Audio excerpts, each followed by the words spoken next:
삶의 선교의 현장 가운데, 그리고 제주와 영동의 선교의 현장 가운데 고생하시고 수고하심으로 이곳에까지 나오셔서 참으로 감사합니다. 저도 지난주에 영동 선교를 다녀왔습니다. 저는 그 정선 아우라지역이 있는 고양리 교회로 다녀왔는데요. 그곳은 있는 것이라고는 산, 들, 냇가밖에 없는, 정말 산속 산밖에 없는 그런 곳이었습니다. 그래서 이런 곳에도 진짜 사람이 사는구나 싶을 정도의 곳이었는데, 정말 아름다운 교회가 그곳에 서 있거든요. 저는 그 교회에서 여러 가지 사역들을 했지만 그 중에서도 축호 전도가 가장 기억에 남습니다. 왜냐하면 저는 이런 축호 전도를 처음으로 해봤는데, 축호 전도를 하면서 다행히 날씨가 그렇게 뜨겁지 않고 약간의 안개와 비가 올 듯 말 듯한 그런 곳이어서 이런 이야기가 맞을지 모르겠지만 약간 신선 노름하듯이 축구 전도를 했거든요. 그리고 여러분들 축구 전도 하면서 혹시 그 노래방 기계로 노래해 보신 적 있으십니까? 네. 그 한 집에 들어갔더니 그곳에 노래방 기계가 있더라고요. 그래서 아버지께서 노래 한번 해보라고. 네. 저는 급구 사양을 해서 저는 부르진 않았고, 저희 성도분들 중에 막 트로트도 같이 하고 복음도 같이 전하고 그런 귀한 사역들을 했습니다.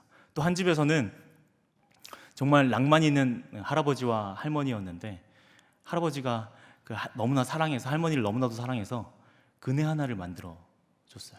여러분, 누군가를 사랑한다면 그네 하나쯤은 만들어 주셔야 될 것 같습니다.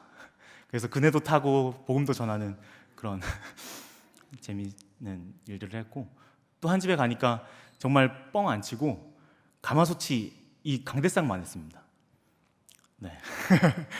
약간 뻥 같기도 할 텐데, 그곳에서 정말 아이들이 수영할 수 있을 정도로, 목욕을 할 수 있을 정도로 그렇게 큰 곳이어서 집 구경도 하고 축구 전도도 하고 그런 재밌는 축구 전도가 되었습니다. 그런데 그 집집마다 들어가는 와중에 한 집을 들어갔는데 좀 분위기가 이상한 거예요. 알고 봤더니 집 뒤쪽에 절이 있었습니다. 그래서 아차 싶어서 너무 무례할 것 같아서 나오려고 했는데, 거기 계신 보살님이라고 해야 되죠. 보살님께서 저에게 괜찮다고 한번 이야기 나눠보자고 해서 뭐 영적 전쟁을 하려고 들어간 건 아니었고요. 들어갔는데 다행히도 저희 이야기를 들어주셨어요. 그래서 복음을 전하는 시간이 되었고, 전하는 가운데 마지막에 천국과 지옥 이야기를 하게 되었습니다. 그런데 갑자기 그분의 표정이 피식 웃으시는 거예요. 그러면서 하시는 얘기가, 야, 말도 안 된다. 천국과 지옥이 있는 게 말이 되냐? 그러면서 하시는 얘기가 뭐냐면 환생이 있다. 저는 그게 더 말이 안 됐는데, 그래서 사람이 죽으면 다시 개로도 태어날 수도 있고 고양이로도 태어날 수도 있고 뭐 다시 착한 일 하면 사람으로도 태어날 수도 있다. 그래서 저는 거기서 믿음을 보았습니다. 정말 대단한 믿음을 보았어요. 그 믿음으로 그 보살님이 살아가는 게 어떻게 살아갔냐면, 다른 사람들에게 피해주지 않고 착하게 살아갈 때 다음 생에 정말 멋진 인생으로 태어날 것이라는 그 믿음 가운데 믿음을 굳건히 함으로 살아가는 모습을 보게 되었습니다. 그래서 그 축구 전도를 하면서 믿음이 무엇인가에 대해서 다시금 돌아보는 귀한 시간을 그분을 통해서 갖게 되었는데요. 여러분들은 어떤 믿음을 갖고 살아가시는지, 어떤 것을 신뢰하면서 어떤 것을 의지하면서 살아가는지 모르겠습니다. 저는 최근에 여러 중요한 결정들을 하면서 제가 믿고 있는 것, 그리고 제가 무엇을 신뢰하고 무엇을 의지하고 살아가는지를 다시금 돌아보는 시간을 가졌습니다. 제가 무엇을 신뢰하는지 돌아보니까 첫 번째가 돈이었어요. 왜냐하면 변명을 하는 건 아니지만 저희 아버지께서 개척교회 목사님이셨습니다. 굉장히 경상북도 예천군 예천읍이라는 굉장히 시골 우계리 373-1번지 예천 백합교회라는 곳에서 목회를 하셨어요. 그러니까 가난했죠. 목에 풀칠하는 정도로 매일매일 가난하게 살았습니다. 그러다 보니 제가 용돈을 받으면 어떻게 했냐면, 아버지 서재에 책이 많이 꽂혀 있곤 했습니다. 그래서 그 책에 하나씩 돈을 넣는 거예요. 아무도 못 찾게 제가 아는 책에만 그 돈을 넣었습니다. 그리고 누나들이랑 그리고 가족들이랑 함께 놀러 갈 때, 그리고 밥을 먹으러 갈 때는 항상 지갑을 들고 나가지 않았습니다. 그러면 누나들이 너는 항상 밥 먹으러 나갈 때쯤엔 지갑을 놓고 나가더라 이러면서 핀잔을 주곤 했는데, 그때 그런 기억 때문인지 몰라도 제게 누군가에게 밥을 사야 하는 일이 생기거나 장례식이 생기거나 결혼식이 생길 때마다 마치 이 돈이 나가면 내 삶이 무너질 것 같은 그런 불안함이 저에게 항상 있어서 저를 쪼잔하게 만드는 것들을 보게 되었습니다. 저에게 그런 믿음이 있다 보니 저를 쪼잔하게 만드는 것들을 보게 되었고, 두 번째로는 사람에 대한 인정이었습니다. 사람들이 저를 칭찬할 때 저는 제 삶이 제 미래를 보장해 준다고 생각을 했거든요. 사람들의 평가와 사람들의 판단이 저의 삶을, 저의 미래를 결정해 준다고 생각을 했습니다. 그러다 보니 제가 지금 사랑부에서 장애인분들을 섬기고 있는데, 이렇게 휠체어를 제가 비관 1층에서 끌고 가면 사람들의 시선이 느껴집니다. 저 목사님은 참 대단하다, 그런 소리가 들리는 거예요, 제 귀에. 물론 그런 소리를 하진 않지만 그런 눈빛들이 느껴지는 겁니다. 그러면 오늘도 잘했구나. 처음에는 하나님께서 마음 주셔서 그곳에서 사역을 시작했는데 어느 순간 제 안에 사람들의 칭찬이 저의 우상이 되어 있는 것을 보게 되었습니다. 그런데 사실 칭찬은 그렇게 오래 가지 않습니다. 그것보다 저에게 오래 갔던 것이 무엇이냐면, 사람들이 저에게 왜 이렇게 사역 못하냐, 어디 가면 잘하겠다, 이런 이야기를 들으면 그게 몇 날 며칠을 제 귀 속에 맴도는 겁니다. 그리고 그것이 마치 저의 미래를 결정할 것 마냥 두렵고 낙담해서 우울함으로 몇 날 며칠을 보내는 저를 발견하곤 합니다. 그리고 마지막으로는 믿기지는 않지만 저의 외모를 믿었던 적들이, 왜 웃으시죠? 네. 지금은 이 모양 이 꼴이지만 그래도 20살 때는 제 외모에 너무 앞에 웃으시는데, 너무 자신이 있어서 심지어 머리띠를 해서 올백을 하기도 했습니다. 환호성이 들리시는군요. 참 미쳤죠. 그런 날들도 있었습니다. 근데 최근에 거울을 보면서 내가 믿을 건 하나님밖에 없구나, 동의의 웃음이라고 생각합니다. 농담처럼 얘기했지만 사실 그 세 가지, 그리고 다양한 것들이 제가 신뢰하고 의지했던, 제가 믿고 있었던 모든 것들로 인하여서 저의 삶을 좌지우지하는 것들을 보게 되었습니다. 물론 그 가운데 예수님도 믿었죠. 예수님이 저의 삶을 이끌어 주실 것도 믿었고, 그 가운데 약간 잡신이라고 해야 될까요? 하나님도 믿고, 돈도 믿고, 저의 칭찬도 믿고. 여러분들은 무엇을 믿고 사시는지 모르겠습니다. 어떤 한 사람은 노력하면 성공한다, 그것을 믿기 때문에 노력하는 사람도 있을 것이고요. 그리고 이 자본주의 사회에 돈이 우리에게 자유와 기쁨을 줄 거라고 믿는 사람들은 어쩌면 엄청난 통찰력일지도 모르겠습니다. 이 자본주의 사회에 돈이 있으면 우리는 많은 것을 누리게 되잖아요. 그러니까 그것을 믿고 사는 건 어쩌면 지극히 정상이라고 생각할지도 모르겠습니다. 그런데 그것이 언제 믿음의 행동이 드러나게 되냐면, 한 예로 부모님이 돌아가실 때 그 돈, 그리고 그 재산이 자녀들에게 내려올 때 어떻게 되죠? 많은 가정들이 깨어지는 것을 보게 됩니다. 처음에는 가족들과 잘 지내고, 형제들과 잘 지내고, 친척들과 잘 지내다가 돈이 생길 때 가족도 저리 가고, 모든 게 다 돈만이 남는, 그래서 모든 가정이 깨어지는 것들을 또 보게 됩니다. 또 한 사람은 사람을 너무 의지하고 믿어서 사람에게 치여서 넘어지기도 하고 하는 것들을 보게 됩니다. 제가 선교에 다녀오다가 한 분의 이야기를 듣게 됐는데, 형제와 자매가 너무 사랑해서 결혼을 했는데 그때까지 행복했던 것 같습니다. 그 이후로 무슨 일이 있었냐면, 시어머니가 자신의 남편을, 그러니까 아들을 자신의 남편으로 생각을 해서 너무 의지하고 너무 믿어서 그 가정에 너무 힘든 일이 있었다라는 이야기들을 하더라고요. 이건 한 신뢰겠지만 여러분들은 무엇을 믿으며 무엇을 신뢰하며 무엇을 기대어 살아가는지 모르겠습니다. 오늘 말씀을 보면 그 데살로니가 성도들의 모습을 보게 되는데요. 데살로니가 성도들도 어쨌든 믿음의 생활들을 해 나갔을 것입니다.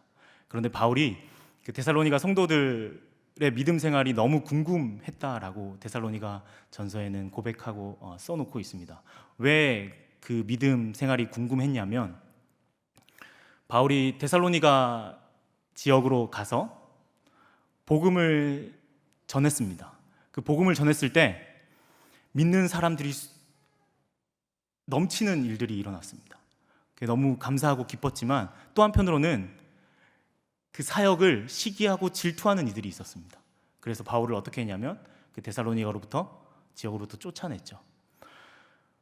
그 짧은 기간 동안 복음을 전하고 나니 바울은 데살로니가 그 지역이 굉장히 풍요롭고 음란한 도시였기 때문에 많은 유혹과 많은 그런 것들이 있었습니다. 그래서 바울은 혹시나 그 성도들이 또 넘어지지 않았을까 염려가 되고 걱정이 되어서 다시 데살로니가 교회로 가고 싶었던 거예요. 하지만 다시 가면 다시 쫓겨날 게 분명하기 때문에 누구를 보내냐면 디모데를 보냅니다. 근데 디모데가 데살로니가 교회에 갔다가 바로 돌아오지 않는 것이에요. 그래서 걱정이 됐겠죠. 얘가 어떻게 됐나? 무슨 일이 있는가? 하지만 그 디모데가 돌아오고 나서 바울에게 했던 고백, 했던 보고가 있습니다. 우리 데살로니가 3장 6절 말씀을 함께 보실까요? 데살로니가 전서 3장 6절 말씀입니다. 우리 함께 읽어보도록 하겠습니다. 시작. 지금은 디모데가 너에게로 와서 너희 믿음과 사랑의 기쁜 소식을 우리에게 전하고 또 너희가 항상 우리를 잘 생각하여 우리가 너희를 간절히 보고자 함과 같이 너희도 우리를 간절히 보고자 한다 하니. 네, 앞을 봐주시면 감사하겠습니다. 디모데가 데살로니가 교회에 가서 그들의 신앙생활을 보았겠죠. 그랬더니 염려하는 것과 다르게, 걱정하는 것과 다르게 그들의 신앙생활은 너무 잘하고 있는 거예요. 사랑의 헌신을 하며 서로가 섬기고 서로가 소망의 인내를 품고 믿음의 행동들을 해나가는 것들을 보게 됩니다. 그런데 오늘 읽었던 이 말씀 가운데 보시면 너희 믿음과 사랑의 기쁜 소식이라고 합니다. 디모데는 분명히 그곳에 가서 그들의 삶의 모습을 보았을 것입니다. 그들이 어떻게 사는지를. 그런데 디모데는 고백하기를 그들의 믿음을 보았다라고 이야기합니다. 이게 무엇이냐면 여러분, 믿음이 보이지 않을 것 같죠? 하지만 믿음은 매일매일 우리의 삶을 통해서 보여지게 됩니다. 여러분들이 무엇을 믿고 있는지 궁금하시다면 여러분들의 삶을 한번 체크해 보시길 바랍니다. 그러면 내가 무엇을 믿고 무엇을 의지하고 무엇에 의존해서 살아가는지 여러분들의 믿음을 두 눈으로 보게 될 것입니다. 믿음은 절대로 보이지 않는 것이 아닙니다. 믿음은 우리의 삶을 통해서 드러나는 것입니다. 데살로니가 교회도 그런 믿음의 생활을 했던 것 같아요. 그래서 바울이 이 소식을 듣고 모든 기쁨으로 기뻐하였다라고 이야기합니다. 얼마나 기뻤는지 모르겠어요. 왜냐하면 바울은 복음을 전할 때 그들에게 어떤 복음을 전하냐면 너희가 예수를 믿으면 행복해진다가 아니라 궁핍과 한란이 닥쳐올 것이다 라고 이야기합니다. 멀리 갈 것도 없이 저 북한만 가더라도 김정은이 우상이 되어서 황제가 되어서 그 땅에 모든 민족들을 다스리며 예수님을 믿는 사람들은 박해하는 것들을 보게 됩니다. 그리고 2017년에 이집트에서 테러가 일어나는데요. 그곳에 콥트 기독교인들이 테러를 이슬람 교인들에 의해서 많은 죽음을 당하는 일들이 벌어지게 됩니다. 그리고 예전에 한 다큐멘터리에서 제가 보게 되었는데 그 콥트 기독교인들의 모습을 보여주는 것이었거든요. 그들의 삶을 이슬람 그 종교가 다 차지하고 있다 보니 일터를 찾지 못하는 겁니다.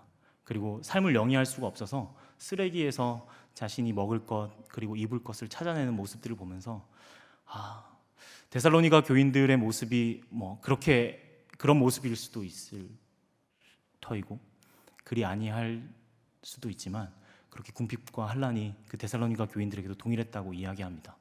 저에게는 그런 궁핍과 환란이 없을까요? 매일매일 우리는 여러 가지 가치들 그리고 우리의 믿음들을 보면서 흔들릴 때가 너무나도 많음을 고백합니다. 그리고 내가 예수 그리스도를 믿는 인생으로 살아간다는 것은 세상의 수많은 가치들을 내려놓는 인생이기에 참 쉽지 않은 인생이기도 합니다.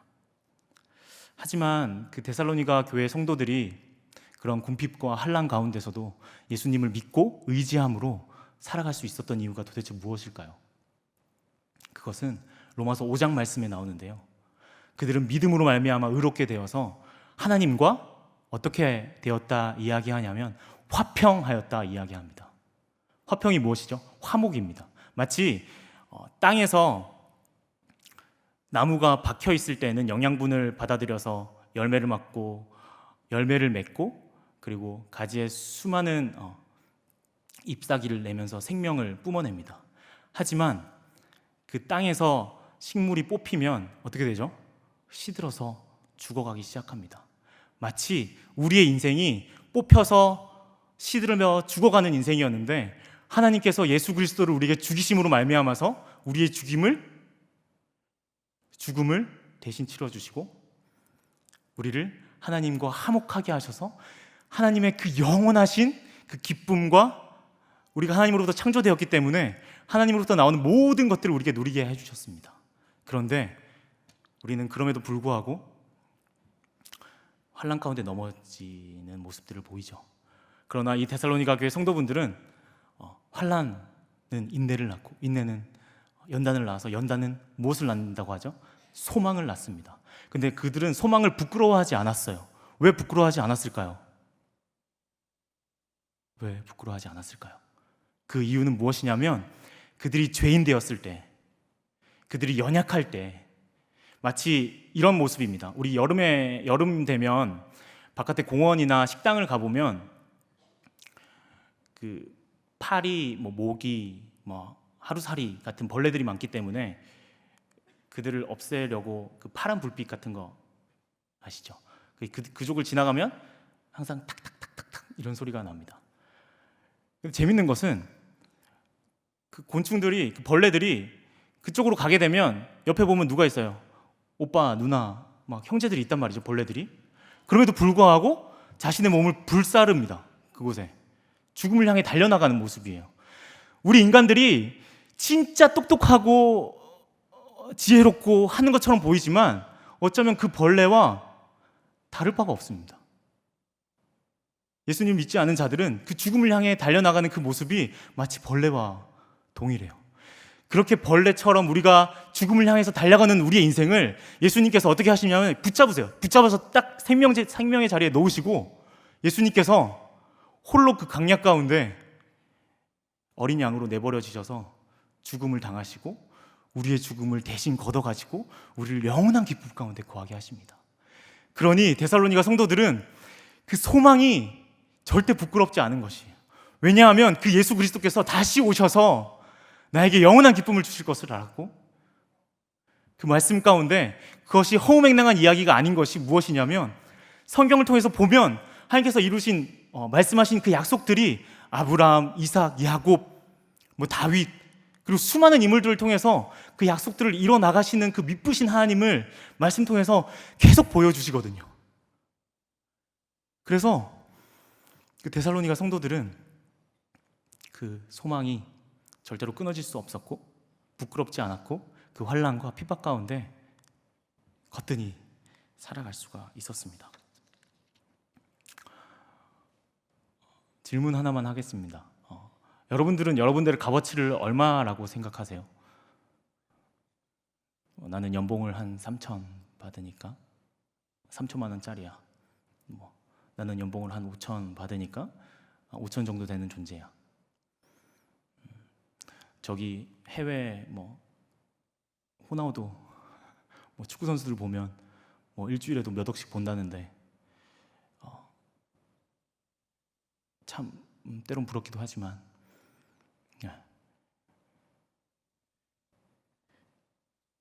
그것이 그 사람의 값어치이고 그 사람의 값인가요? 절대로 그렇지 않습니다. 여러분들은 예수 그리스도가 여러분들의 값입니다.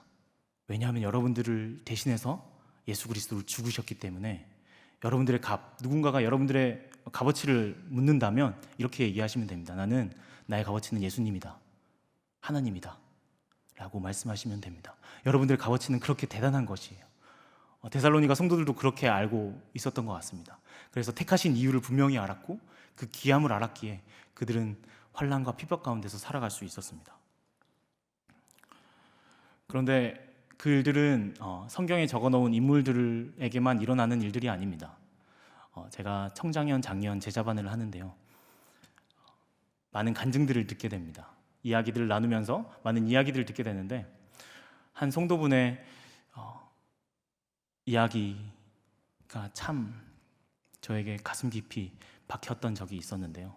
그분에게 동의를 구하진 않았지만 그분이 한 사업을 시작하게 되었다고 합니다. 근데 그 사업을 시작하고 나서 돈이 벌릴 줄 알았는데 점점 빚만 쌓여가는 거예요. 그래서 그 빚을 막기 위해서 또 대출을 하고 또 대출을 하고 또 카드 막기를 하면서 여기가 빵꾸가 나면 빵꾸? 네. 여기가 구멍이 나면 이렇게 돌려막고 하다가 그 빚이 몇 억까지 됐다고. 그래서 한 달에 24시간 매일매일 그렇게 일을 해도 이자만 몇백씩 늘어나는 그 상황 가운데 도무지 어떻게 살아야 될지 몰라서 넘어질 때가 너무나도 많았음을 고백했습니다. 그런데 자신만 힘들면 괜찮아요. 그런데 언제 넘어지냐면 아내를 볼 때, 그 아내가 한참 아름답고 이쁠 나이에 옷 한 벌을 살 돈이 없어서 몇 년 동안 옷을 사지 못하고 친척집을 왔다 갔다 하면서 옷을 구해야 하고 그런 모습을 볼 때, 그리고 딸들은 마치 새끼 참새들처럼 입을 벌려서 밥 주세요, 미술학원 다니고 싶어요, 영어학원 다니고 싶어요 하는데 아무것도 해주지 못하는 그 찹찹한 마음이 올 때, 저도 자녀들을 키우지만 저 혼자 힘든 건 상관이 없지만 우리 자녀들과 아내가 힘들 때는 감당할 수가 없거든요. 최근에 어떤 일이 일어났냐면 참 슬프게도 한 가장과 가족이 그 빚이 점점 늘어나는 것을 감당하지 못해서 한 렌트카를 빌려서 한 시흥 외딴 곳에 가서 함께 가족들과 동반 자살을 했다는 소식을 듣기도 했습니다. 소망이 없기에 그들이 택할 수밖에 없는 것은 죽음이지요. 그들의 모습을 이야기해주는 그 죽음의 자리에 있었던 그 기사를 봤는데 부모님들이 두 딸을 꼭 껴안고 죽음을 맞이할 수밖에 없었다. 이 사회를 돌아보는 그런 기사였는데, 소망이 없는 인생은 그렇게 무너질 수밖에 없음을 보게 되었는데요. 그 집사님은 그렇게 빚이 점점 늘어나면서 도무지 어떻게 할 수 없는 상황 가운데 끄트머리에 도무지 절벽 마지막에 그 선 가운데 찾을 게 하나님밖에 없었다고 하더라고요. 그래서 하나님을 찾으니 자기도 모르게 평안이 임했고, 그럼 그 이후에 일들이 풀렸을까요? 여전히 빚은 넘치고 넘칩니다. 하지만 그분의 고백이 바뀌었어요.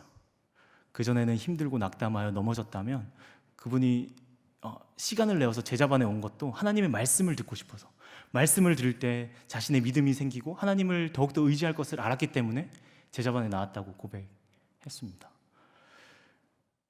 여러분, 그 바울이 디모데를 그 데살로니가 교회에 보낸 이유가 있습니다. 그 이유가 무엇이냐면 디모데를 설명하기를 복음의 일꾼이라고 설명을 합니다. 왜냐하면 바울과 디모데와 데살로니가 성도들은 분명히 알고 있었어요. 하나님의 말씀이 전해질 때, 복음이 전해질 때 그 말씀이 무엇이죠? 하나님은 너희의 하나님이 되고 너희는 나의 백성이 될 것이다. 그리고 저 끝날 예수 그리스도께서 다시 오시는 그 약속을 분명히 이루실 것이다 라는 그 말씀이 그들이 전해질 때 그 교회는 굳건해질 수 있었고 든든히 서나갈 수 있음을 모두가 알았어요. 그래서 데살로니가 성도들은 성령의 기쁨으로 말씀을 받았다라고 이야기를 하고 있습니다. 그렇게 믿음으로 서 나가는 그 데살로니가 성도들을 바라보면서 바울은 마지막으로 오늘 함께 우리가 읽은 말씀, 권면과 인사를 하기에 이르릅니다. 그럼 어떤 권면과 인사를 했을까요? 첫 번째로는 어떤 인사였냐면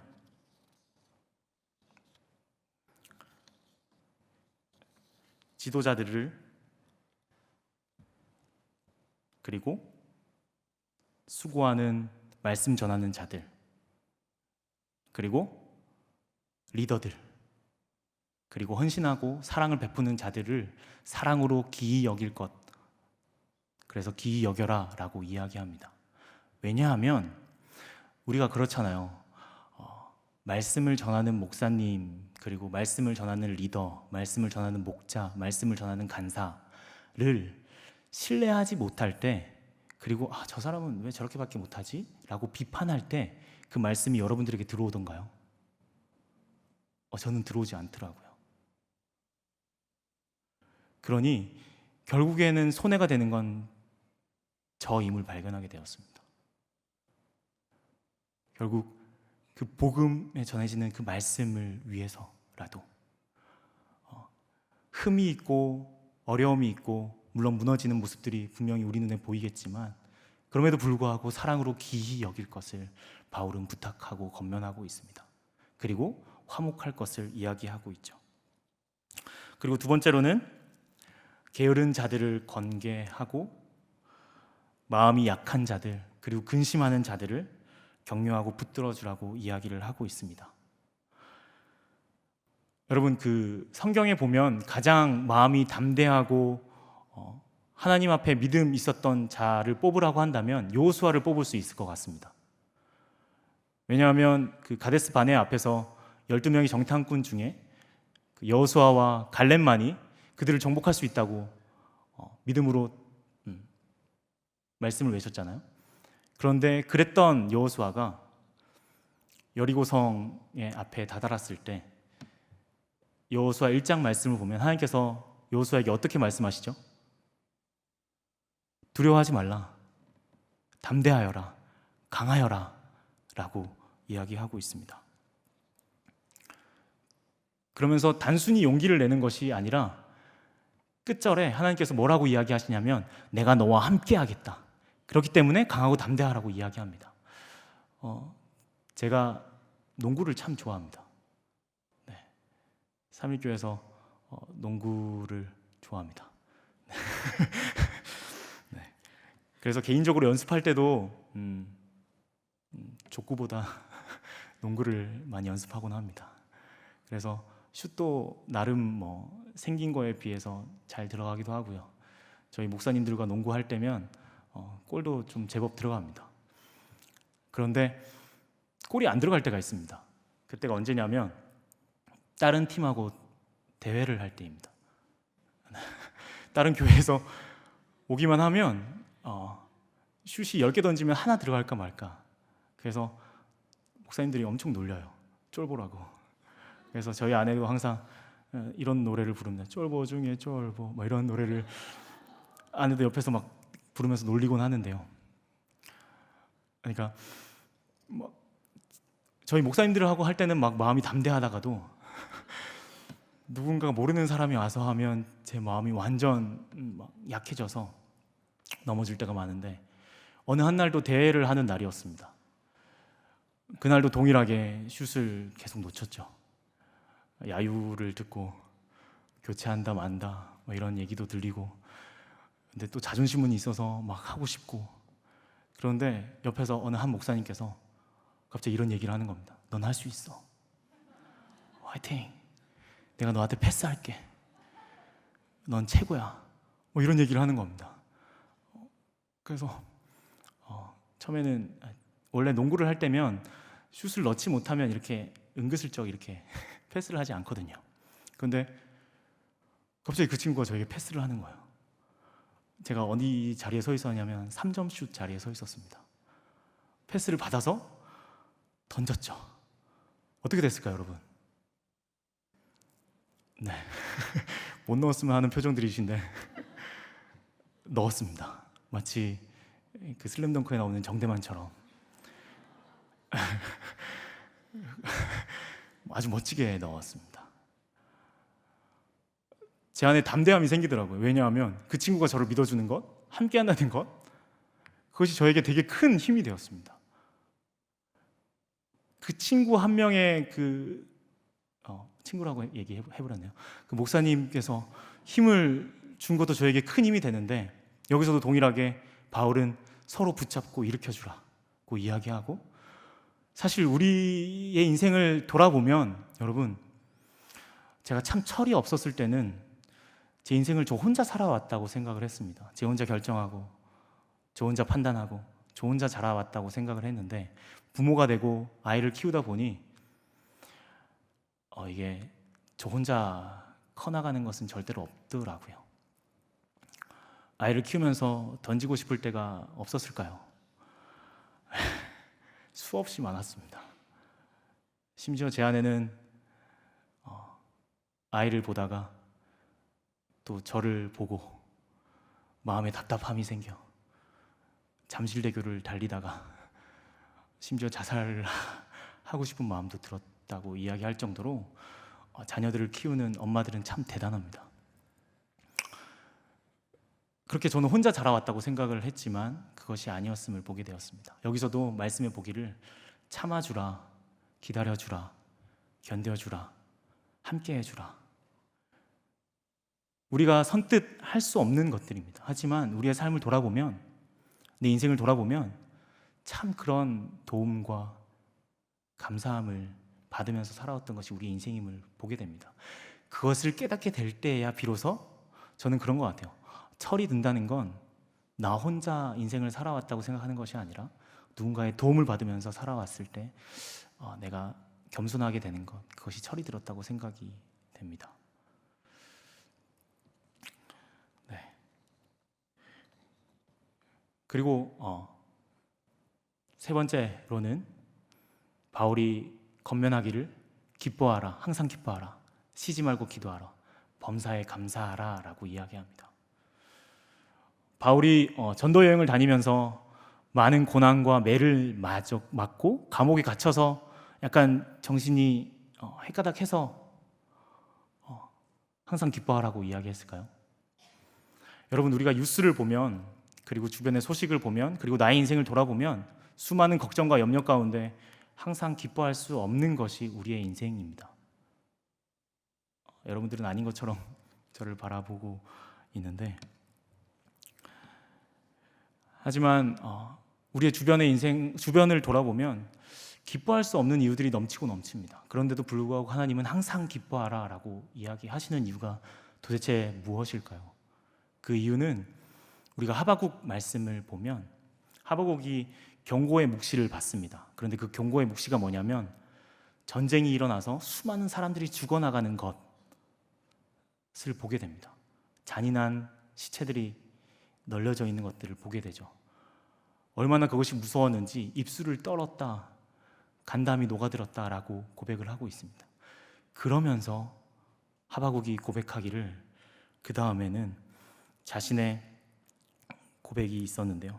무슨 고백을 하냐면 무화과 나무가 무성하지 못하고 포도나무에 열매가 없고 감람나무에 소출이 없고 밭에 먹을 것이 없어도 무엇으로 즐거워한다고 이야기하죠? 맞습니다. 여호와의 이름, 여호와 하나님 능력으로 즐거워하고 기뻐한다고 이야기합니다.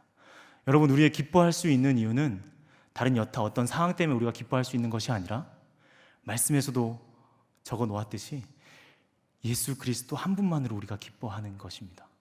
내 삶은 무너지고 내 삶의 형편은 기뻐할 수 없는 일들처럼 보일지라도 하나님으로 인해서 기뻐하는 것입니다. 저도 언제 담대하고 언제 기뻐하였고 언제 찬송하였는지 뒤를 돌아보면 하나님을 정말 온전히 믿어서 예수 그리스도께서 나의 인생의 길이요 진리요 생명임을 내가 깨달았을 때 기뻐하고 있더라고요. 담대할 수 있더라고요. 사실 제자반에서도 이런 고백을 했지만 제가 목사의 길을 걸으면서도 동시에 제 안에 예수님을 100% 믿지 못하는 저의 신앙이 있었습니다. 그러니 이 자리에 설 때 예수 그리스도께서 여러분의 생명입니다, 예수 그리스도께서 우리의 모든 것 되십니다 라고 선포해야 하는데, 그럴 때마다 제 안에 갈등이 찾아오는 거예요. 나는 그렇지 않은데, 나는 여전히 우울함에 빠져서 나는 자꾸 넘어지는데, 나는 제약에 넘어지는데 어떻게 그럴 수 있어.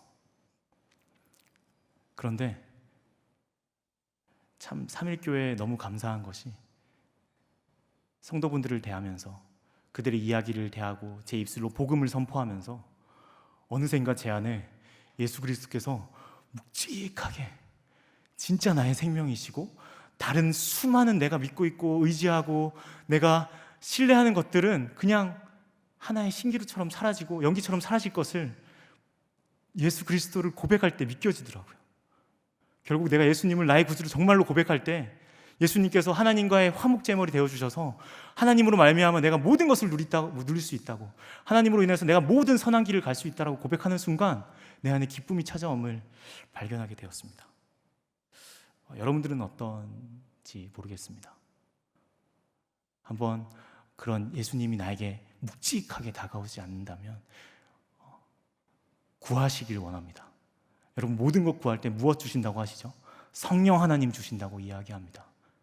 예수님 주신다고 이야기하는 거예요. 구하는 자에게 여러분들에게 하나님께서 주실 줄 믿습니다. 그리고 세 번째로는 감사하라고 이야기합니다. 범사에 감사할 것을 명령하고 있습니다.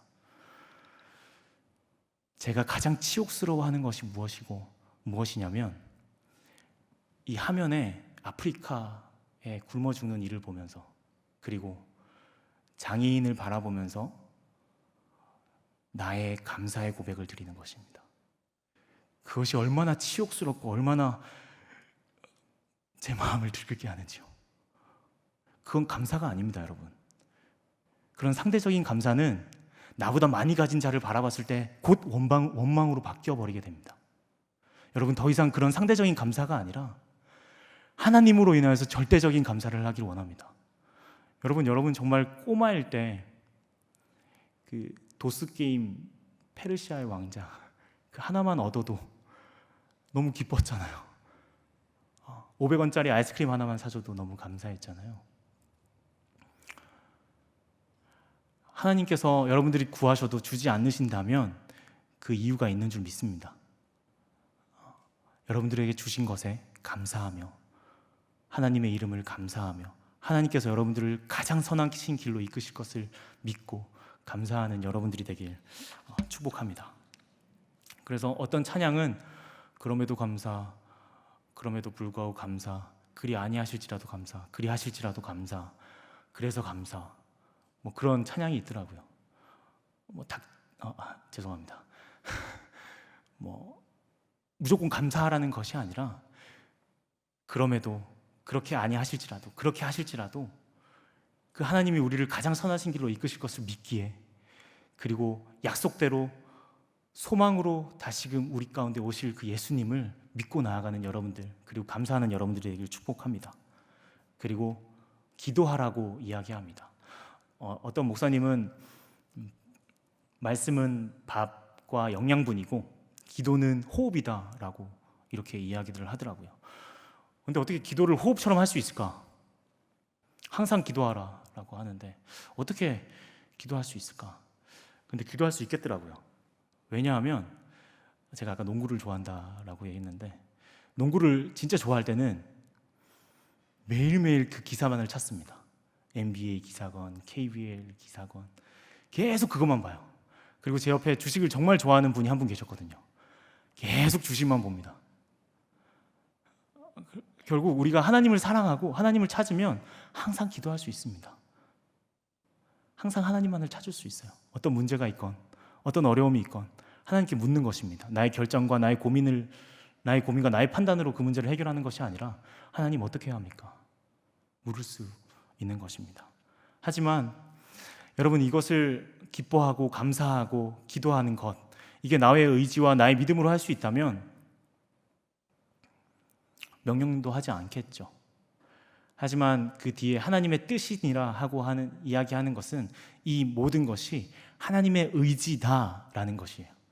예전에 담임 목사님께서도 얘기하셨었는데, 하나님의 의지로 그렇게 우리를 바꿔 나가실 것이라는 것을 믿어야 한다라는 것입니다. 그래서 기뻐하는 것, 감사하는 것, 그리고 기도하는 것, 그것은 어떤 행동 강령이 아니라 하나님께서 우리를 믿게 하셔서 우리를 가장 선하신 길로 이끄실 것을 믿고, 그 약속하신 신실하신 믿으신 예수님께서, 하나님께서 다시금 오실 것을 믿을 때 우리는 기뻐할 수 있고 감사할 수 있고 기도할 수 있는 것입니다. 믿으십니까? 네. 말씀을 맺도록 하겠습니다. 여러분 혹시 그 삶의 자리에서 끄트머리에 서 보신 적 있으십니까? 도무지 어떤 것도 선택할 수 없어서, 저도 예전에 재수를 4번을 하면서 정말 끄트머리에 서본 적이 있었는데, 그러면 더 이상 저에게 소망이 없습니다. 그래서 죽음만을 생각하게 됩니다. 이 세상의 인생들이 그런 것 같아요. 그래서 죽음을 택할 수밖에 없는, 그놈의 OECD가 뭔지 맨날 1등만 하는 우리 자살. 소망 없는 자들은 그렇게 생을 마감합니다. 하지만 여러분, 그 끄트머리에 섰을 때, 그리고 오늘 데살로니가 교회 성도들은 종말을 사는 것이라고 믿고 이해했거든요.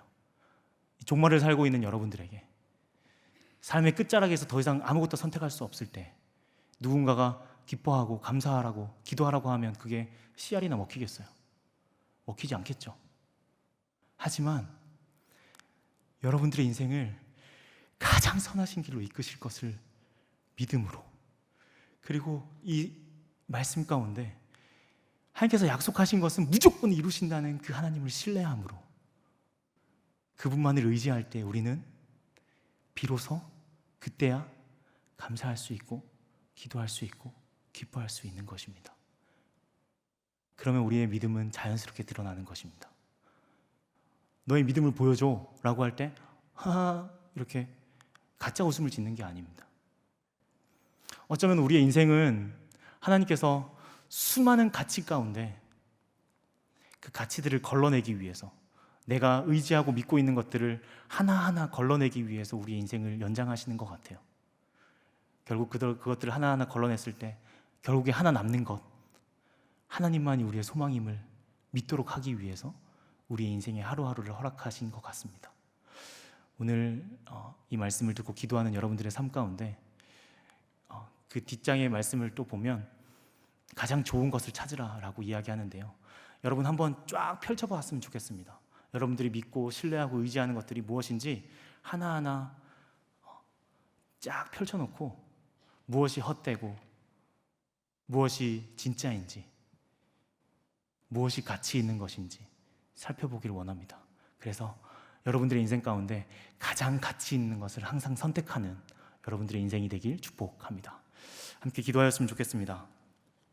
오늘의 말씀을 놓고 기도할 텐데요. 그 전에 함께 찬양 함께 고백하도록 하겠습니다. 함께 저희가 첫 번째 불렀던 찬양인데요. 믿음으로 서리라. 그래서 끄트머리의 그 선 자리에서 다시금 믿음으로 서는 여러분들 되시길 축복합니다.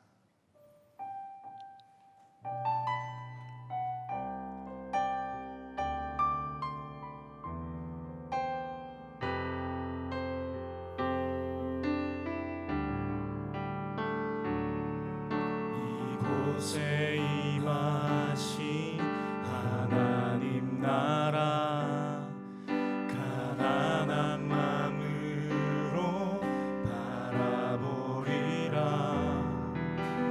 먼저 그 나라 그 뜻 구하며 나의 삶 드리리. 우리 두 손을 들고 함께 찬양하였으면 좋겠습니다. 맡기신 하나님 나라, 믿음의 눈으로 바라보리라. 하늘의 뜻이 이 땅 가운데 완성될 그날까지 믿음 다하여 그 위에 서리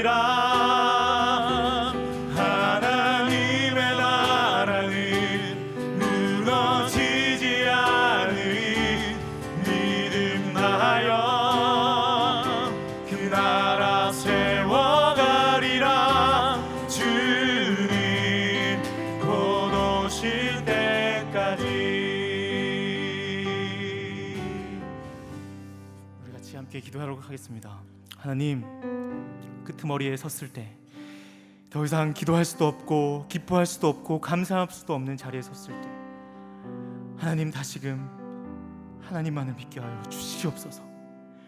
하나님의 능력과 하나님의 이름만을 믿게 하여 주시옵소서. 그리하여서 다른 여타 내가 신뢰하고 있는 것들을 하나님 내려놓게 하여 주시옵시고 걷어내게 하여 주시옵시고 나의 삶에 처음부터 끝까지 책임지시는 하나님 한 분만을 믿고 나아가는 귀한 시간 되게 하여 주시옵소서라고 함께 기도한 이후에 이 자리를 나서도록 하겠습니다. 함께 기도하겠습니다. 하나님 감사합니다. 하나님,